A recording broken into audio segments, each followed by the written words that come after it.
This is Realty Talk with Ellie and Gaelan. Welcome to episode 31 of Realty Talk with... Just kidding, Ellie is not here. It is just me today. So we've done 31 of these podcasts now, so of Realty Talk, and this is the first one that I've ever done solo. Ellie is actually out of town on a business trip, and I didn't have really anybody, and I have some time now between my next appointment. So we're doing kind of a quick little Realty Talk here. And again, it's just me. So again, my biggest thing when I started doing these, and I had to give a small podcast where I could kind of scratch the real estate itch. I do obviously the very long or longer form Gaelan Trombley show, but this is the first time I've, like I said, the Realty Talk was centered around real estate. This is the first time we've done it solo, in the sense that I wanted to turn it into a fun weekly thing that Ellie and I could do. Ellie obviously being very new into real estate, and then me being, this is my 9th year in real estate, and we're on total opposite ends of the real estate spectrum in regards to careers, but I thought that would put kind of a cool spin on and a cool perspective that you guys could kind of compare and see.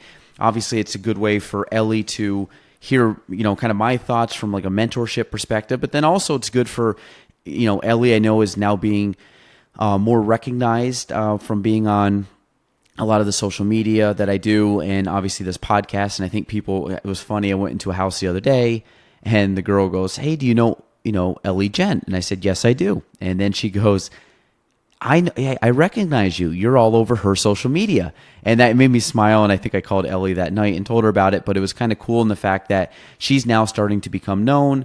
And I think a lot of it is she's done a very good job at, we call cross-promoting, and she's kind of been a big collaborator with me over the last, I would say she's been licensed now 8 months, but it's been a little bit longer than that. We've known each other for over a year now, and she's a phenomenal girl. And I'm very happy that she's a part of the company here, and she's off doing some work for her other job right now, so she is not here with me. And I think her and I think Jordan, of course, both said, "Don't do a solo podcast by yourself. That's lame. People are going to think you have no friends," and all that good stuff. So without taking their probably better advice, here I am doing this solo. A couple thoughts I wanted to kind of get out and talk about. First one is my current thoughts on our real estate market. I talk a lot when I'm with clients, and a lot of people always ask, and I have the series that I do with the numbers of how's the market, and that is the number one question all real estate agents get asked, or realtors get asked. And my current thoughts on the market is I think we've stabilized a little bit from the beginning of the year. We've been in a seller's market for majority of the year, and we're still in a seller's market, meaning that the inventory currently out there is low, and that favors the seller, meaning the lack of supply or lack of homes for sale mixed in with the demand of buyers, meaning a lot of buyers looking for homes, that favors the seller. So lack of inventory, a lot of demand. What happens is the sale price increases, which we have seen basically happening fairly consistently over the last couple of years. And then also the fact that, homes beginning of the year, I think with the late winter, we're typically would see homes starting to come on in April, and we were almost till June before the big wave of homes came in, and we had a lot of buyers. And there was especially a few months ago, there was a big crunch of people looking for homes and a lot of multiple offers. And I've seen that kind of cool off a little bit. I wouldn't say that it's totally stabilized. We're definitely still in a seller's market, but I think we've had a little bit more stability in the last couple months, and we have over the beginning of the year. So that's a good thing. I think going forward, though, I don't really expect us to be into a buyer's market anytime soon. I'm very bullish on Plattsburgh, and I think part of the reason is I think there's a lot of good things coming to the area. I've talked to a couple local leaders that we have in the area, and they're extremely pro North Country. And I think part of the reason being is, they're at the front lines and they see what's happening, and for them to have this real positive outlook on our area, I think validates a lot of my positivity of the area. And I think how that translates to the real estate market is that companies are going to invest here. And what's going to happen is, obviously if companies are investing, jobs are going to increase. Now, will that mean people coming to the area? Yes, it will, but it will also mean a lot of people in the area are going to have opportunities for hopefully better jobs, higher paying jobs. And what that allows them now to do is maybe buy a home. Maybe they've been renting. This will allow them to purchase. And if new people are coming to the area, they're obviously going to need housing. So what I find is I think we're in a housing shortage right now, and I think that's going to continue to increase.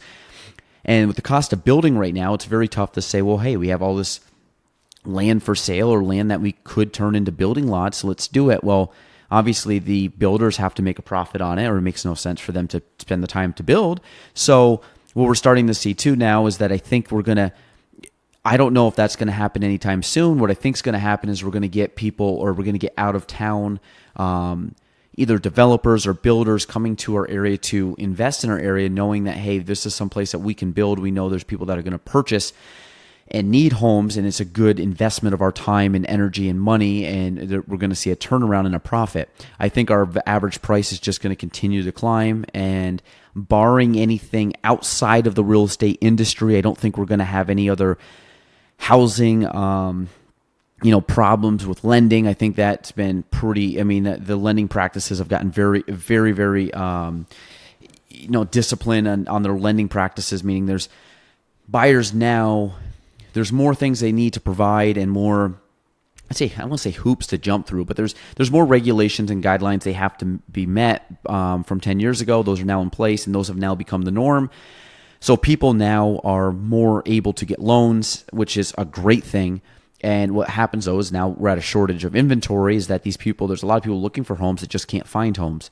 And I think we're going to continue to see that until we can get obviously the new development and new houses coming into the market, because I don't think we're going to have a lot of people leaving the area, not as much as we're going to have people that can afford or want to move to the area. So that is a very good thing for the area in regards to population, in regards to businesses coming in. And I again, talking with local leaders, I know there's a couple some cool things coming to the area, whether that be business or different projects or developments that are coming in, and which I'm extremely excited about.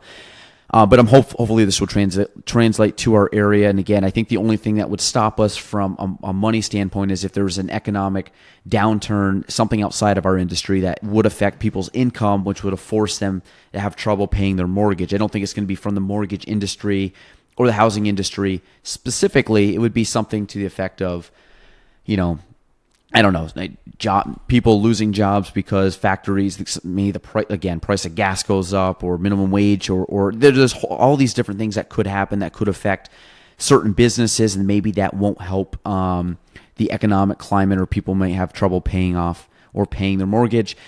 So I'm very bullish on the area growing.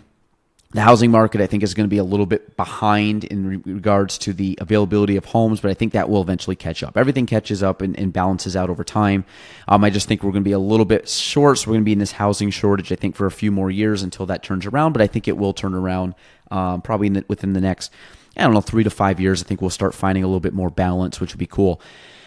State of real estate right now, not necessarily my thoughts on the local market, but I think the state of real estate it's becoming much more tech savvy. I think it's also becoming much more agent centric, where you're not seeing the power of, and again, I kind of coming from this as being an independent company, is I really think that we're going to see the rise of more independent companies and less of the franchise models. I think that the brokerages back in the day, they were the hub. They were how you got your information. They were how you were able to market yourself. And I think now, today's day and age, with the internet and social media and technology and everything else, agents have 100% trajectory on what they're able to do with their career. And I'll touch on that in a little bit at the end of this. But the real estate industry now, and that's kind of how we've focused on our company, is we've taken a model, and I really think that our model is extremely, I think our model is the best model. I've took a lot of time reevaluating everything. Again, the beauty of us being an independent company is I'm able to make things change faster. I don't have any corporate people saying these are the guidelines, or you have regulations and how you can advertise, or how you can switch up the commission, or how you can structure your office. The beauty of that is I firmly believe, and people have asked me before, well, how come you don't go after existing agents, people that are already agents on the market or not on the market, agents that sell real estate currently on our board? And I always tell people our board is made up of about 130 to 140 realtors. We do not have a huge market. I know probably 95% of the agents very, very well. Having been in for 9 years, I've seen a lot of these people at events. I've seen them just around town. A lot. I see them and I'll chit chat with them, or I stop in their office for, to pick up, checks or drop keys off or whatever the case may be. And you talk to these agents. And I've always come from the mindset of I don't like to go and poach for people, meaning I don't want to go out and look for agents and go up to the agents and say, hey, you should work with our company because X, Y, and Z. I just don't like the idea of it's a small market. I don't want to make any enemies where people start saying, hey, Gaelan's going after all of our agents, especially like brokers. I have a lot of respect for the brokers in the area, and they're all trying to do the best they can too. And I don't like the idea of going after people. So I've actually never in my career ever gone after anybody. Not to say if people haven't approached me about coming to our company, have we talked to them? 100% I'll talk to them. I've talked to a few people, but in the sense of I don't go out and actively go after people, it's because I don't want to be, I think if we keep doing the job that we're doing and keep growing like we're growing, people are going to want to, or be curious at least of, well, hey, you guys are doing a good job. I want to see what you guys offer. And I really believe firmly that I think from a net perspective, I think from a gross perspective, you can make quite a bit of money here because I know a lot of people work for money or I should say, obviously they work for money, but that's the main reason for a lot of them is commission splits. And I always look at, we have the lowest cap rate in the area. And we also are the only company that I know of that is you can make 100% commission once you cap. And we don't have tiers or anything like that. It's literally you cap and you make 100% commission. And I firmly believe with the stuff that we offer and the way that we're reinvesting in the business and reinvesting in agents, that you will net the most amount of money working with us. And that could be a first-year agent, or that could be an agent in their 15th, 20th year. I think that the way I crunched a lot of numbers, I did a lot of scenarios back and forth, and I think what we have and what we offer, I don't think can be beat unless I'm missing some stuff, but I did a lot of market research on that. And so that's something that I feel confident about. I also feel confident about the business model that I'm trying to come up with. And basically is, I firmly believe that, yes, the brokerage does do stuff for their agents, but I think now it's much more agent-centric than it's ever been. So I want to make a place where we support agents, we invest in the agents, but what I want to do is I want to make sure agents are in a position where they can sell.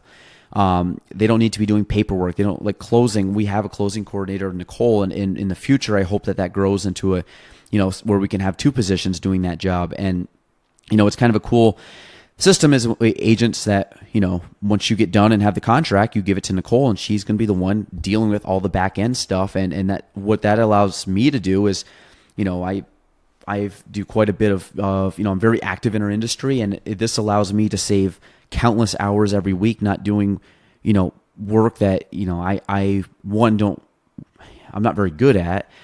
And two, it's something I should be working at. My job as a real estate salesperson is to help people either buy homes or sell homes. And also I've taken on the role of developing our business and growing our company. And that stuff to me is my strong suit, but that's also going to allow our company to grow, and not necessarily drafting up an addendum for home inspection removals or sending out attorney packages. That to me is that's like tedious, time wasting stuff on my day. I'm busy as it is, and that would take even more time out of my day. So we're really trying to structure the company where agents can sell, agents can cap quickly, and agents can make the most amount of money, and they have the least amount of extra work that they have to do. And I really want agents to come here and we can help them grow into very good professionals and make a very good living. And I think I've set it up where I think anybody up here that's in real estate, provided that you obviously want to, you can't just sit there and wait for stuff to come, but I think that there's a very good opportunity here to make a very, very, very, very good income in our area. And I think people can do it without killing themselves, meaning they can have time where they work here and they can have balance and everything else. And I've been working extremely hard to make that happen. So a lot of the work that I'm doing now, I work a lot of hours and I work a lot of early mornings and late nights, and and all in between. And a lot of it is I'm trying to get this model off the ground where I know it's going to benefit a lot of people in the future. Because I've talked about this before on the podcast, the rising tide raises all ships, meaning I really want to focus on being able to benefit the most amount of people that I can and have the greatest impact on the most amount of people that I can.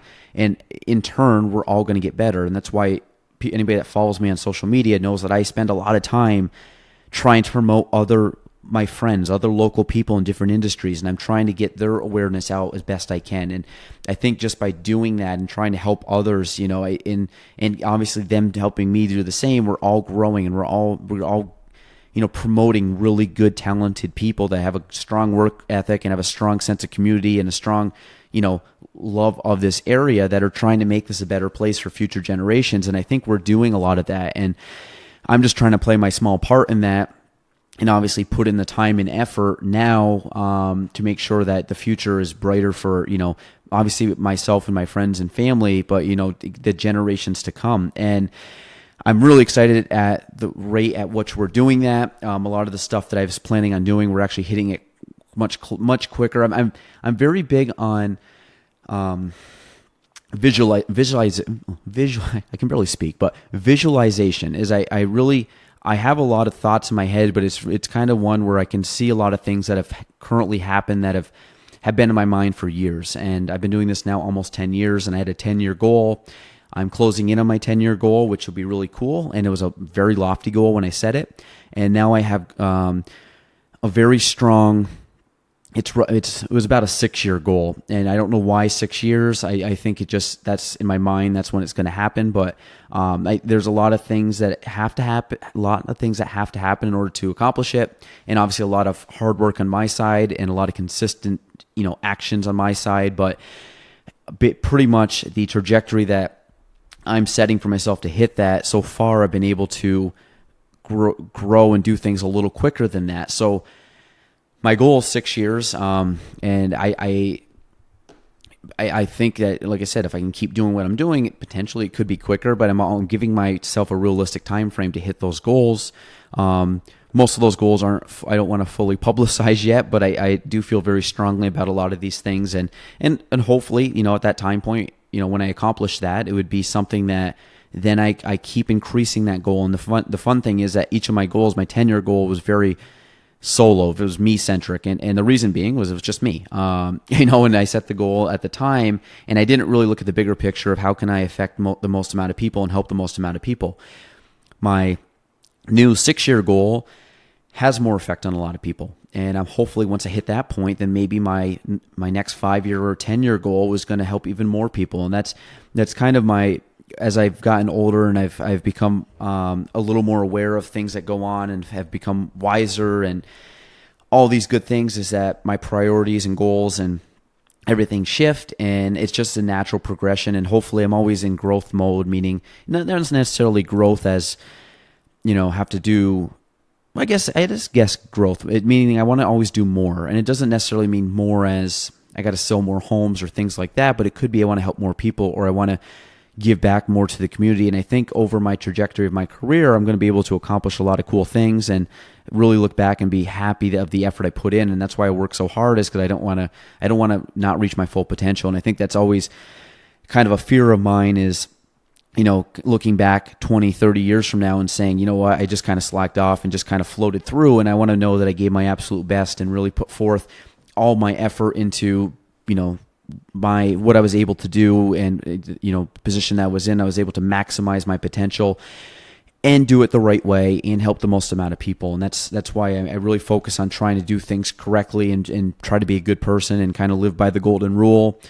Treat others the way you want to be treated, and try to help as many people as possible.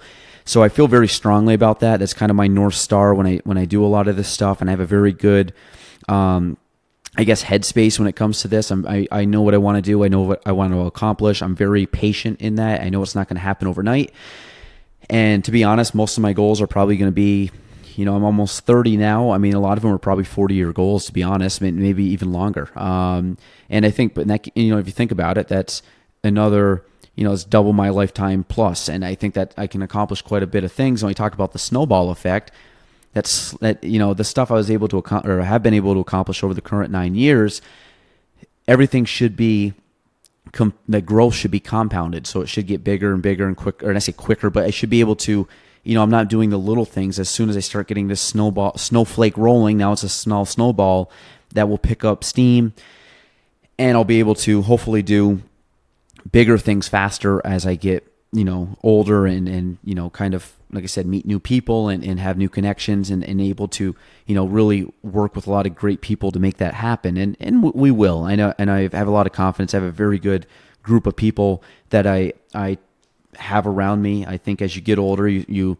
start filtering out your friends and start filtering out the people that are with you, and you really get to the group that you want to be associated with, and a lot of them are like-minded people. And I think that's something that I've been able to do over the last handful of years, is really align myself with some good people. And, I've made some very good friendships that I think will be lifelong friendships. So, I'm just very excited going forward about everything. I don't take a lot of time, I guess, to look in kind of in the rearview mirror or pat myself on the back. So I'm always, very much looking forward, and trying to grow. But it's kind of cool when I can look back and reflect on, I say it a lot. My first year, I sold 3 homes, and didn't really know what I was doing. Was I call part-time full-time or full-time part-time kind of thing. I was a full-time agent, but I worked probably not even. I didn't work a lot, and I didn't put the time and effort in. And I didn't understand a lot of things. I didn't put myself out there to, meet new people. And I think the things that I'm trying to do now is just help as many people as I can. I really find that I've gotten to a spot that I really take my job seriously, in the sense that, trying to help someone buy or sell a home. And, I take a lot of responsibility in that, because there's a lot of moving parts. You're dealing with people's, a big financial and emotional situation. And, I don't want to take that lightly. And I really try to come out as a very big professional, in the sense that I when I price homes, when I give advice, anything I do, I try to do it with the most, I don't say the goodest, it doesn't sound best, but the best intent that I can. And I always, I come back to this a lot, but one of my things my dad always told me when I first got in the business was, if you can go to bed at night knowing you did the right thing, basically, you can sleep well at night and not question your morals or ethics, and you're fine. Like, at the end of the day, your word, your ethics, your honesty, your integrity, like, you have to have that. And that's something I always come back to. And I know, like I said, real estate transactions can get muddy, and people can get, heated and all this stuff. And I think, even if I've had bad, if I've had like bad deals or bad scenarios or bad weeks or bad even phone calls, as long as I know I'm doing the right thing and I'm coming from a place of I'm really trying to help the person and do what's best for them, then I'm fine. And, I think that's something that's hard for a lot of people in this business to get over. There's sometimes that really eats at me, but I always stay very positive and know, just do the best for the client, always do the best for them, and really try to take care of their needs. And if I can take care of their needs, my needs will be fine. I'll never have to worry. So that's just kind of my mindset that I've always taken, is really just focus on trying to help the person, whether it be the buyer or the seller, or, like I said, even my friends that are in the business are in the business field, or, whether it's, my friend Brittany, who's an artist, whether it's my friend, Ryan, who's in insurance, or, my buddy Matt, who sells eggs. We're always trying to promote each other and help each other grow. And like I said, if I can always help their needs first, or my clients' needs, then I know that I'm, coming from a good place. And, like I said, at the end of the day, karma's a good thing. I just think if I can continue to put out positive vibes and energy and all that good stuff out into the world, I think that will come back tenfold, and I'll never really have to worry. And I'll have hopefully a lot of good friends at the end of the day. So, I think I'm going to stop there.